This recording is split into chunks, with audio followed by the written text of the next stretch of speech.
మీకు తంబాడు లాంటి సినిమాలు ఇష్టమైతే నేను చెప్పే ఈ 3 మూవీస్ కూడా ఒకసారి చూడండి.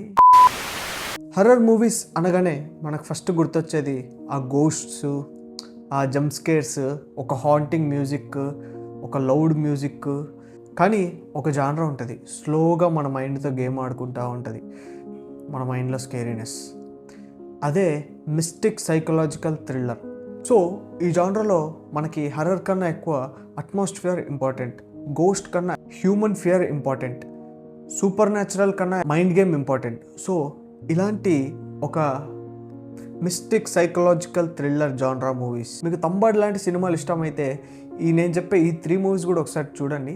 మేబీ ఇది చాలామంది బిఫోరే చూసి ఉండొచ్చు, బట్ ఈ 3 రావాల్సిన అప్రిషియేషన్ కన్నా చాలా తక్కువ అప్రిషియేషన్స్ అయితే వస్తున్నాయి. సో అలాంటి ఒక 3 మూవీస్ని మీ ముందుకు పరిచయం చేద్దామనేసి ఈ వీడియో అయితే చేస్తున్నా. So let's get into the video.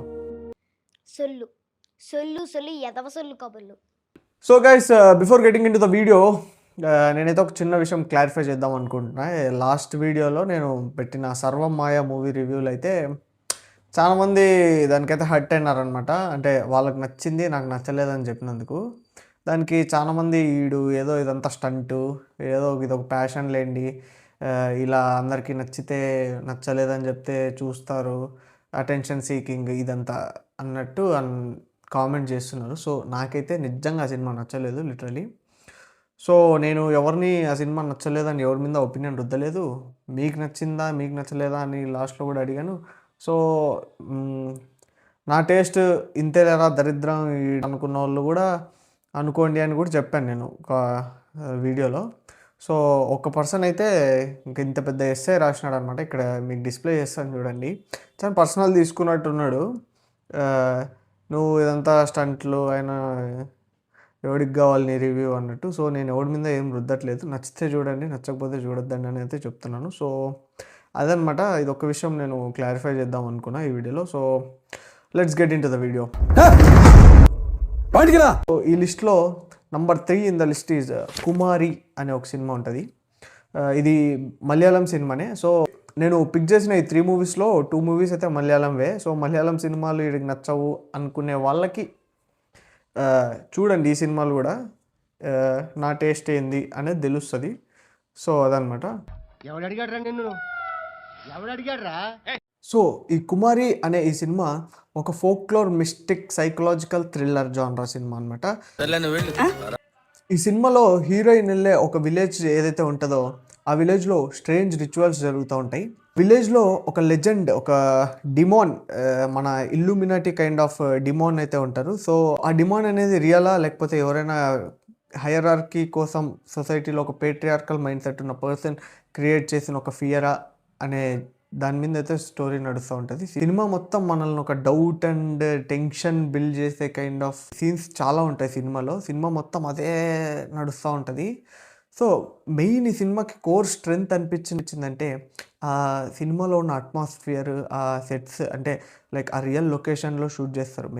నాకు మలయాళం సినిమాలో మెయిన్ నచ్చే పాయింట్ అదే, లొకేషన్స్ వాళ్ళు చాలా రియలిస్టిక్గా ఉంటాయి. సో ఆ రియలిస్టిక్, ఆ మ్యూజిక్ కానీ, ఆ షాడోస్, రెయిన్, ఫారెస్ట్, ఇవన్నీ ఏంటంటే ప్రతి ఫ్రేము ఒక ఫియర్ని క్రియేట్ చేసే విధంగా ఉంటుంది అనమాట.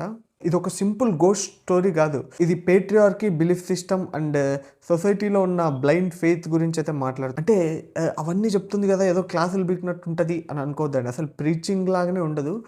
మీకు ఈ స్టోరీ నడుస్తూ ఉంటుంది, అండర్వెల్మింగ్ ఇవన్నీ చెప్తా ఉంటారు. అంటే సినిమాలో వచ్చే క్యారెక్టర్స్, వాళ్ళు చేసే బిహేవియర్ని బట్టి మనమైతే అర్థం చేసుకుంటూ ఉంటాం అనమాట. ఓకే, దీనివల్ల ఇలా జరిగింది, ఇది ఒక బిలీఫ్ సిస్టమ్. మన సొసైటీలో ఉన్న చాలా మూఢనమ్మకాలని, చాలా పేట్రియార్కల్ మైండ్ సెట్ ఉన్న పర్సన్స్ని క్వశ్చన్ చేసినట్టు విధంగానే మనకు చాలా సీన్స్ అయితే అనిపిస్తూ ఉంటాయి. స్లో బర్న్ మూవీ లవర్స్కి అయితే ఒక పర్ఫెక్ట్ ఫిల్మ్ అని అయితే చెప్పుకోవచ్చు. సో ఎవరికైనా ఇలాంటి జానరా ఇష్టం ఉంటే ఈ సినిమాని అయితే తప్పకుండా ట్రై చేయండి. Number 2 in the list Gaami. Yes, మీరు ఏంటుంది నిజమే, గామి. ఇది మేబీ ఇది ఒక హర్రర్ థ్రిల్లర్ కాదు, కానీ ఇది ఒక ఫ్యాంటసీ సైకలాజికల్ డ్రామా అనమాట. సో ఈ సినిమా మీ అందరిలో చాలామంది చూసే ఉంటారు. సో థియేటర్లో రిలీజ్ అయినప్పుడు ఈ సినిమా అయితే ఫ్లాప్ అయింది. ఓటీటీలోకి వచ్చినాక రికగ్నైజ్ చేస్తారేమోలే అనుకున్నా, బట్ రావాల్సినంత రికగ్నేషన్ అయితే రాలేదు ఈ సినిమాకి. ఈ సినిమాలో చాలా ఫ్లాస్ ఉన్నాయి, నేను ఒప్పుకుంటాను. బట్ బడ్జెట్ కన్సెషన్స్ వల్ల మేబీ చాలా చోట్ల ఫ్లాస్ అండ్ ఓకే లాజిక్లు కూడా మిస్ అవుతాయి, కానీ సినిమా క్రియేట్ చేసే ఇంపాక్ట్ ఏదైతే ఉంటుందో, అంటే ఒక డైరెక్టర్, ఈ సినిమా మెయిన్ విద్యాధర్ కాగిత్, ఈ సినిమా ఫ్లాప్ అయినందువల్ల ఇంకా సినిమాలు అసలు నెక్స్ట్ సినిమా అనౌన్స్మెంట్ లేదు, సినిమాలు ఇంకా తీస్తాడో లేదో కూడా డౌట్ నాకు తెలిసి. సో ఇలాంటి సినిమాల్ని మనం ఫ్లాప్ చేస్తే మనకు లైలా లాంటి సినిమాలే దిక్కు అనమాట. సో విశ్వక్సేన్ కెరీర్లోనే నాకు ఇది ఒక వన్ ఆఫ్ ది బెస్ట్. అంటే ఇట్లా యంగ్ యాక్టర్స్ ఎవరైనా వచ్చినప్పుడు ఒక మంచి ఎక్స్పెరిమెంట్ ఫిలిం ట్రై చేసినప్పుడు దాన్ని ఎంకరేజ్ చేయండి. అట్లీస్ట్ మెయిన్ ఫ్లాస్ ఉంటాయి, అవన్నీ ఉంటాయి, కానీ అట్లీస్ట్ ఎంకరేజ్ చేస్తే ఇంకా మంచి సినిమాలు తీయడానికైతే ఛాన్స్ ఉంటుంది అనమాట. లేకపోతే ఈ లైలాలు ఇవే దిక్కు మనకి. ఈ సినిమాలో స్టోరీ చాలా యూనిక్గా ఉంటుంది. ఒక మన విశ్వక్సేన్ గారికి అయితే ఒక టచ్ సెన్స్, ఎవరైనా టచ్ చేస్తే హ్యూమన్స్ ఆ సెన్స్ని చాలా ఇరిటేటింగ్గా ఫీల్ అయ్యి ఏదో ఒక ఫియర్, ఒక ట్రామాలో ఉంటాడనమాట. ఆ ట్రామా క్రియేట్ కావడానికి రీజన్ ఏంటి, అసలు సొసైటీలో ఉన్న ఒక క్యాస్ట్ సిస్టమ్, ఒక పేట్రియార్కల్ మైండ్ సెట్ ఉన్న పీపుల్ అతన్ని ఎలా మార్చేశారు అనేది సినిమాలో క్వశ్చన్ చేస్తూనే, అంటే డైరెక్ట్గా ఏది చెప్పారు, క్వశ్చన్ చేస్తూనే సినిమాలో చాలా బాగా చెప్పారనమాట. సో ఈ సినిమా మొత్తం హిమాలయన్ బ్యాక్ డ్రాప్లోనే నడుస్తుంటుంది. Most of the scenes Himalayan, Kashi ఇటు సైడ్ ఉంటాయి. ఆ ఫ్లాష్ బ్యాక్ సీన్ కూడా నాకైతే మైండ్ బ్లోయింగ్ ట్విస్ట్లు అయితే ఉన్నాయి సినిమాలో. సో ఈ సినిమా చూడండి, చాలా తక్కువ మంది ఈ సినిమా గురించి అయితే మాట్లాడుతున్నారు. సో ఇలాంటి సినిమాలకు మంచి రికగ్నిషన్ రావాలని నేనైతే అనుకుంటున్నా. సో ఈ సినిమా చాలా స్లోగా అన్ఫోల్డ్ అవుతూ ఉంటుంది.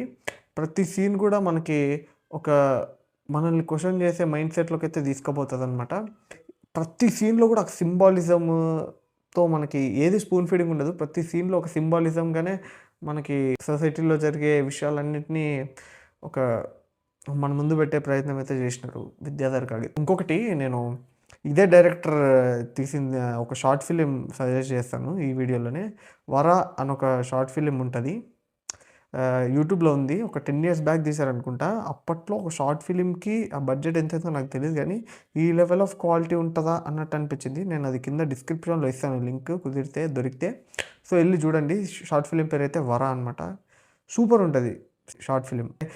ఈ level of quality for a short film, అది కూడా తెలుగులో చూస్తామని అయితే నేను ఎప్పుడు అనుకోలేదు. So number 1 in the list guys, Bramayugam. నేను లాస్ట్ వీడియోలో కూడా ఈ మూవీ సజెస్ట్ చేశాను, బట్ ఈ కైండ్ ఆఫ్ జానరా కాబట్టి ఈ వీడియోలో కూడా దాన్ని ఇంక్లూడ్ చేస్తున్నాను. ఎందుకంటే బ్రహ్మయుగం అనేది ఒక డిఫరెంట్ ఫీల్ ఉన్న సినిమా అండి. ఇది మేబీ చాలా మందికి నచ్చచ్చు, నచ్చకపోవచ్చు.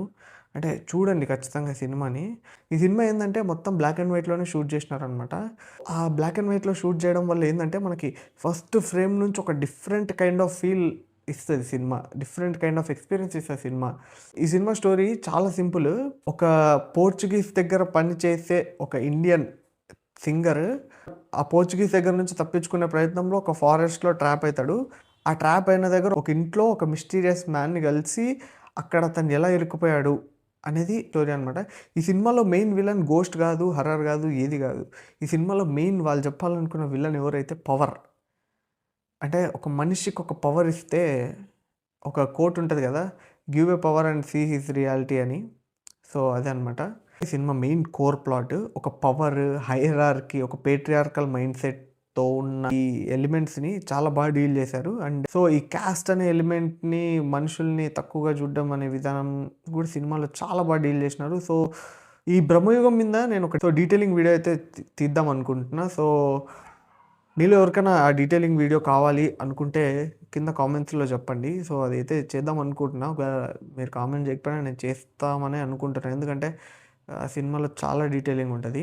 ఒక మనిషికి పవర్ ఇస్తే అతను ఎలా కరప్ట్ అవుతాడు, ఒక మనిషికి ఫియర్ అనే టూల్ని యూజ్ చేసుకొని అవతల పర్సన్ని ఎలా భయపెట్టాలి, ఎలా మన కంట్రోల్లో ఉంచుకోవాలి, సో మనిషి డెస్పరేషన్ ఒక స్లేవరీకి ఎలా లీడ్ చేస్తుంది ఇంకొకరికి అనే విషయాల్ని డీల్ చేస్తుంది అనమాట. సో ఈ సినిమాని అన్ని సినిమాలాగా చూడొద్దండి, ఒక డిఫరెంట్ కైండ్ ఆఫ్ ఫీల్ ఇస్తుంది.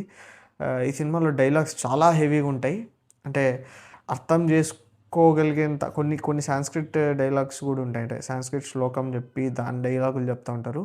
ఇది కూడా చాలా ఇంపార్టెంట్ రోల్ ప్లే చేస్తుంది. చాలా చోట్ల సైలెంట్గా మూవ్ అవుతుంటుంది. డైలాగ్స్, హెవీ డైలాగ్స్ ఉంటాయి. అవి అర్థం చేసుకుంటే సినిమా మీకు మస్తు నచ్చుతుంది, చాలా బాగుంటుంది. అవి అన్నీ అర్థం చేసుకొని ఓకే ఇదా సినిమాకి మీనింగ్ అన్న కైండ్ ఆఫ్ ఉంటుంది. మామూలు వాళ్ళు చెప్పే స్టోరీ ఒకటి, అది కూడా ఎంగేజింగ్గానే ఉంటుంది, బట్ ఆ డైలాగ్స్ అర్థం చేసుకుంటే సినిమా ఒక డిఫరెంట్ ఫీల్ ఇస్తుంది.